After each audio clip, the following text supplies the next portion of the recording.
कुछ नशा तिरंगे की आन का है, कुछ नशा मातृभूमि की शान का है। हम लहराएंगे हर जगह ये तिरंगा, नशा ये हिंदुस्तान की शान का है। क्लीन न्यूज परिवार की ओर से आप सभी दर्शकों को स्वतंत्रता दिवस की 76वीं वर्षगांठ की हार्दिक शुभकामनाएं और आजादी का 75 साल अमृत महोत्सव धूमधाम के साथ मनाएं। अपने घर पर राष्ट्रीय ध्वज तिरंगा जरूर फहराएं। साथ ही कमेंट बॉक्स में जय हिंद लिखकर देश के प्रति प्यार जताएं। अब चलिए बढ़ते हैं आज की 25 फटाफट बड़ी खबरों की ओर। मध्य प्रदेश में शिक्षकों ने शुरू की आंदोलन की तैयारी। पुरानी पेंशन, क्रमोन्नति व पदोन्नति समेत अन्य मांगों को लेकर शिक्षक फिर आंदोलन की तैयारी कर रहे हैं। आजाद अध्यापक शिक्षक संघ 19 अगस्त से जिला स्तरीय बैठकें शुरू कर रहा है, जिसमें आंदोलन की रूपरेखा तय की जाएगी। महिला शिक्षकों ने 4 सितंबर को भोपाल में बैठक बुलाई है। पहली बैठक छिंदवाड़ा में की जा रही है, फिर 21 को मंदसौर और 28 को भिंड के शिक्षक आंदोलन की तैयारी को लेकर मंथन करेंगे। बसों से किराया सूची गायब, यात्रियों से वसूल रहे मनमाना किराया। राखी के त्योहार के बाद भी बसों में यात्रियों की भीड़ कम नहीं हो रही है। लोग अपने अपने घरों से वापस लौट रहे हैं। यात्रियों को बस सेवा का उपयोग के लिए मनमाना किराया देना पड़ रहा है, जबकि परिवहन विभाग की तरफ से किराया तय है। फिर भी बस ऑपरेटर अपनी मर्जी से किराया ले रहे हैं।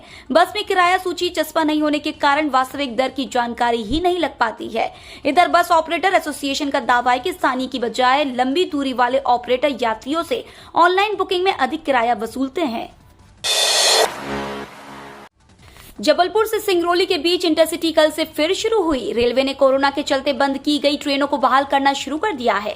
इनमें महत्वपूर्ण इंटरसिटी ट्रेन है। जबलपुर रेल मंडल रीवा और अंबिकापुर इंटरसिटी को चलाने के बाद अब सिंगरौली इंटरसिटी को भी चलाने लगी है। यह ट्रेन कल से अपने निर्धारित रूट और समय पर चलेगी। जानकारी के मुताबिक जबलपुर से सिंगरौली रूट पर कई माह से बंद इंटरसिटी ट्रेन को 14 अगस्त से फिर चलाया गया। Train number 11651 Jabalpur Singrauli intercity express 14 अगस्त से शुरू हो गई है।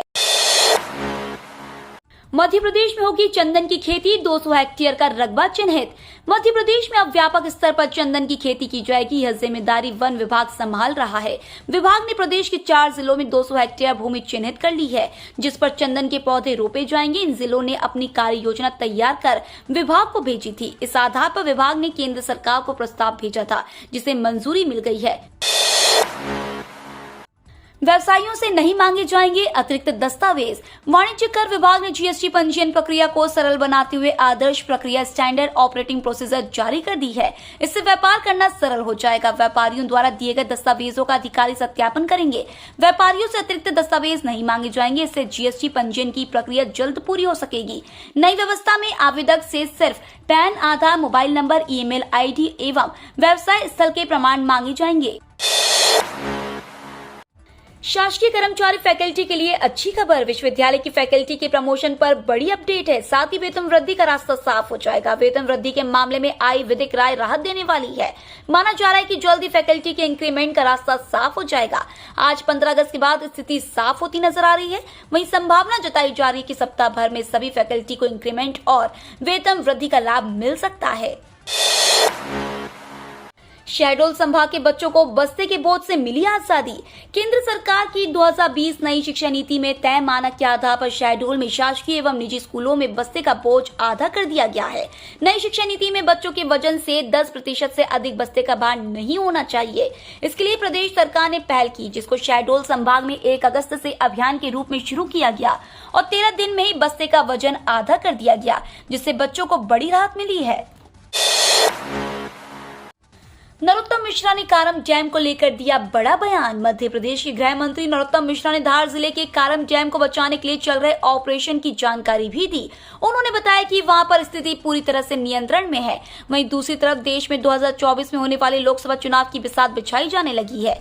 कांग्रेस नेता राहुल गांधी देश भर में भारत जोड़ो यात्रा पर निकलने वाले हैं। राहुल गांधी मध्य प्रदेश में भी यात्रा पर निकलेंगे। उनकी इस यात्रा पर मध्य प्रदेश के गृह मंत्री नरोत्तम मिश्रा ने निशाना साधा है। उन्होंने कहा कि भारत जोड़ो यात्रा नहीं बल्कि पश्चाताप यात्रा करनी चाहिए। बिलासपुर में ब्रह्म कुमारी परिवार ने निकाली तिरंगा रैली। हर घर तिरंगा घर घर तिरंगा कार्यक्रम के तहत प्रजापति ब्रह्म कुमारी ईश्वरी विश्वविद्यालय की स्थानीय शाखा टेलीफोन एक्सचेंज रोड स्थित सेवा केंद्र के राजयोग भवन से तिरंगा रैली निकाली गई। सुबह से हो रही तेज वर्षा ने भी ब्रह्म कुमारी के साधकों का उत्साह कम नहीं हुआ। ब्रह्म कुमारी परिवार के सदस्यों द्वारा बाइक व कार रैली निकालकर तिरंगे को शान से लहराते हुए पूरे नगर का भ्रमण किया। इंदौर के SC/ST के हजारों विद्यार्थियों की 2 साल से रुकी है छात्रवृत्ति। उच्च शिक्षा विभाग से इंदौर जिले के अनुसूचित जाति एवं जनजाति वर्ग के करीब 7,000 विद्यार्थियों को 1 साल पुरानी छात्रवृत्ति भी नहीं मिल पाई है। इनमें 500 विद्यार्थी तो ऐसे हैं जिन्हें 2 साल से छात्रवृत्ति नहीं मिली है।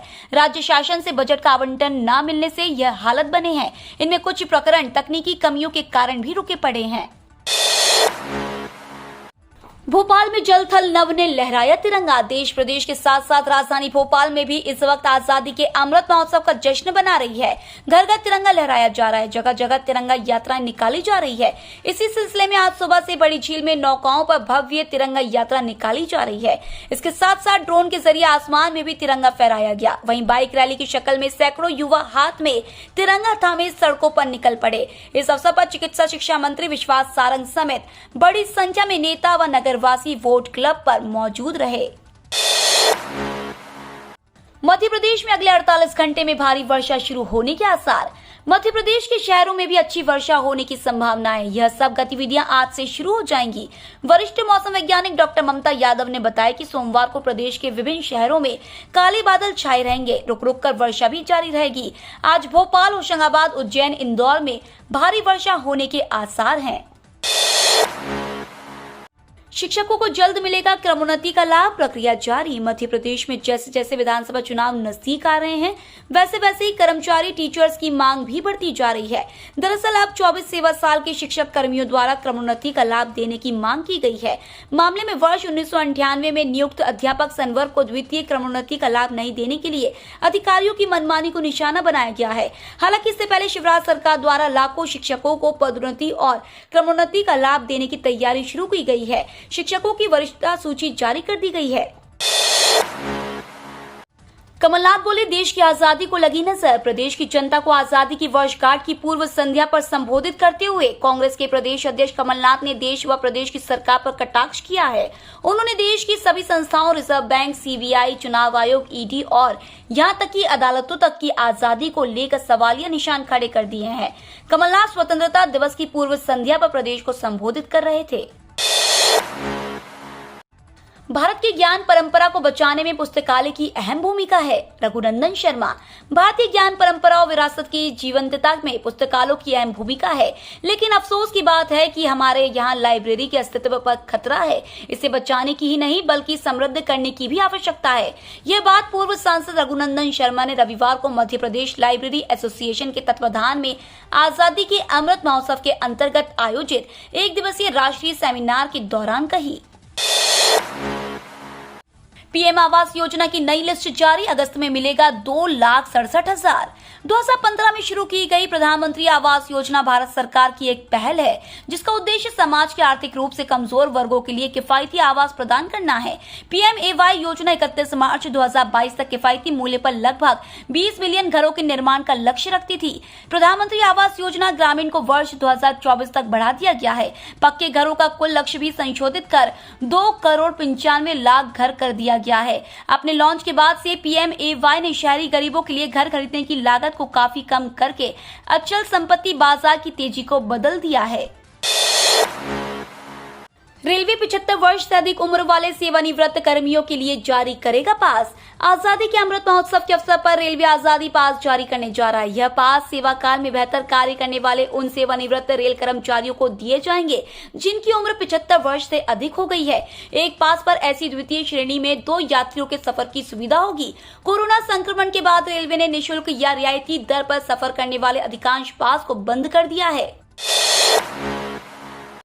भारत ने रचा कीर्तिमान, विश्व के सबसे ऊंचे रेल पुल के दोनों सिरे जुड़े। कश्मीर को सीधा राष्ट्रीय रेल नेटवर्क से जोड़ने की सबसे अहम कड़ी और विश्व के सबसे ऊंचे रेल पुल के दोनों सिरे गोल्डन ज्वाइंट रस्म निभाते हुए जोड़ दिए गए हैं। आतिशबाजी, राष्ट्रीय गान और भारत माता की जय के नारों के बीच इंजीनियरिंग के इतिहास की इस दुर्लभ उपलब्धि पर जश्न मनाया गया। उधमपुर श्रीनगर बारामूला रेल लिंक परियोजना के तहत चिनाब दरिया की सतह से 359 मीटर की ऊंचाई पर पुल की अंतिम आर्क जुड़ते ही कोड़ी और बक्कल रेलवे स्टेशन आपस में जुड़ गए हैं। यह पुल पेरिस के एफिल टावर से 30 मीटर ऊंचा है। हालांकि पुल का अभी 98% निर्माण पूरा हुआ है, जिसे दिसंबर में अंजाम तक पहुंचाया जाएगा। मंत्री भूपेंद्र सिंह से नाराज युवा, ट्विटर ट्रेंड, मंत्री हटाओ रोबोट लगाओ। सरकारी नौकरियों में ना के बराबर हो रही भर्तियों को लेकर परीक्षार्थियों का रोष रविवार को सोशल मीडिया पर दिखाई दिया। नई भर्तियां न होने से नाराज परीक्षार्थियों ने मंत्री हटाओ रोबोट लगाओ हैशटैग लगाकर ट्विटर पर ट्रेंड कर दिया। इन पुलिस कर्मियों के लिए अच्छी खबर, हाईकोर्ट के फैसले के बाद मिला लाभ, आदेश जारी। मध्य प्रदेश में पुलिस कर्मियों को उनकी पसंद के अनुरूप पदस्थापना के आदेश जारी कर दिए गए हैं। दरअसल हाईकोर्ट में इसके लिए याचिका दायर की गई थी। इसके बाद हाईकोर्ट के आदेश पर पुलिस महानिदेशक भोपाल ने आरक्षित हुए याचिकाकर्ता आरक्षकों को पसंद के अनुरूप पदस्थापना दी है। हाईकोर्ट में यह जानकारी हाईकोर्ट में ओबीसी का पक्ष रखने के लिए नियुक्त विशेष अधिवक्ता द्वारा दी गई है। उम्मीदवारों के लिए महत्वपूर्ण सूचना, 2500 से अधिक पदों पर भर्ती, 16 अगस्त तक करे आवेदन, सितंबर में होगी परीक्षा। उम्मीदवारों के लिए महत्वपूर्ण अपडेट है। मध्य प्रदेश व्यावसायिक परीक्षा बोर्ड ने एमपी समूह 3 भर्ती के लिए एक अधिसूचना जारी की है। समूह 3 भर्ती 2022 के तहत कुल 2557 पदों पर भर्ती होनी है। नोटिफिकेशन जारी होने के बाद आवेदन के लिए महज 2 दिन का समय बचा है। इच्छुक उम्मीदवारों को जल्द से जल्द आवेदन की सलाह दी जाती है। मध्य प्रदेश के अनेक हिस्सों में भारी वर्षा का पूर्वानुमान। मौसम वैज्ञानिकों का कहना है कि जिस गति से यह प्रणाली आगे बढ़ रही है, अवदाब के असर को देखते हुए मौसम विभाग ने रीवा शहडोल संभाग के जिलों में भारी से अति भारी और कहीं कहीं अत्यधिक भारी वर्षा का रेड अलर्ट तो ग्वालियर, चंबल एवं नर्मदापुरम संभागों के जिलों तथा पन्ना, छतरपुर, दमोह, सागर, सीहोर जिलों में कहीं कहीं भारी से अति भारी वर्षा का येलो अलर्ट जारी किया है। बड़ी उपलब्धि, 1 महीने में मिली तीसरी रामसर साइट, यशवंत सागर को सूची में किया गया शामिल। पर्यावरणीय दृष्टि से मध्य प्रदेश के लिए यह महीना बेहद महत्वपूर्ण माना जा सकता है। दरअसल 1 महीने में मध्य प्रदेश को तीसरी रामसर साइट की उपलब्धि प्राप्त हुई है। इंदौर के यशवंत सागर को रामसर साइट की मान्यता मिलने के बाद मध्य प्रदेश के नाम रामसर साइट में 4 उपलब्धि दर्ज कर ली गई है। चीन को लेकर राजनाथ सिंह ने दिया बड़ा बयान। भारत चीन सीमा क्षेत्र से सटे इलाकों में चीन की अवैध गतिविधियां अक्सर उजागर होती रहती हैं। बीते कुछ वर्षों में चीन ने कई बार भारतीय सीमा में घुसने की कोशिश की है, लेकिन भारत चीन की घुसपैठ की कोशिशों को हमेशा नाकाम करता रहा है। इस बीच रक्षा मंत्री राजनाथ सिंह ने विपक्ष को देश की सुरक्षा से जुड़े मुद्दों पर सियासत न करने के लिए कहा है। विपक्ष लंबे समय से भारतीय सीमा में कथित चीनी घुसपैठ को लेकर केंद्र पर हमला करता रहा है। राजनाथ सिंह ने 2 टूक कहा है कि भारत ने चीन को अपने क्षेत्र में प्रवेश नहीं करने दिया है। किसानों के लिए खुशखबरी, आय बढ़ाने के लिए कही ये बात। किसानों के लिए सरकार की ओर से कई योजनाएं चलाई जा रही है। वहीं किसानों की आय को बढ़ाने के लिए भी सरकार की ओर से लगातार कोशिशें की जा रही हैं। अब कृषि मंत्रालय के एक वरिष्ठ अधिकारी ने कहा कि किसानों की आय बढ़ाने और खाद्य तेलों में आत्मनिर्भरता हासिल करने के लिए मक्का, सरसों और मूंग की खेती को बढ़ावा दिया जाना चाहिए। भारतीय कृषि अनुसंधान परिषद के उप महानिदेशक और केंद्र सरकार के कृषि आयुक्त AK सिंह ने कृषि क्षेत्र में ड्रोन जैसी तकनीकों को अपनाने पर भी जोर दिया। ये तो थी आज की 25 फटाफट बड़ी खबरें। अगर आपको न्यूज पसंद आई हो तो चैनल को सब्सक्राइब करना ना भूले। धन्यवाद।